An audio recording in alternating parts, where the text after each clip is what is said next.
सुन पगली रे पागल कहेला जमाना। सुन पगली रे पागल कहेला जमाना।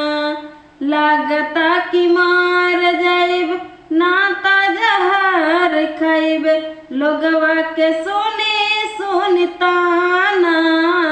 लागता कि मार जाइब नाता जहर खाइब लोगवा के सुनी सुनी ताना। सुन पगली रे पागल कहेला जमाना। सुन पगली रे पागल कहेला जमाना। प्रीत प्यार तोहे रहल तोहे हमर जान हो। तोहरा के मन ले रही दिल से भगवान हो। प्रीत प्यार तोहे रहलू तोहे हमर जान हो। तोहरा के मन ले रही दिल से भगवान हो। कामन कारण जार करके हम सता करार करके दिल से बनैलू बेगाना है। सुन पगली रे पागल कहेला जमाना। सुन पगली रे पागल कहेला जमाना। हमके माय खाना के आदत धराई के बड़ू खुश दोसरा के कोरवा में जाए के।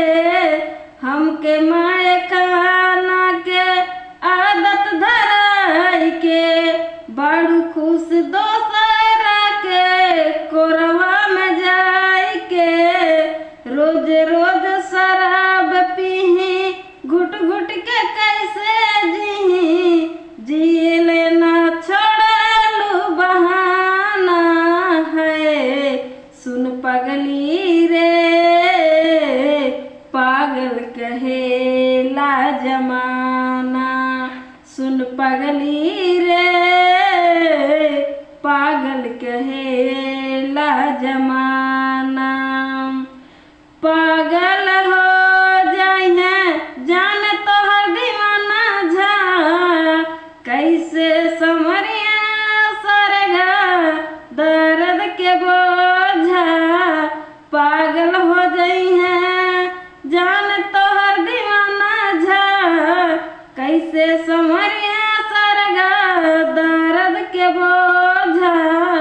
किस्मत गरीब बाटे फूटल नसीब बाटे। तू ही रहलू दाने दौलत खजाना है। सुन पगली रे पागल कहेला जमाना।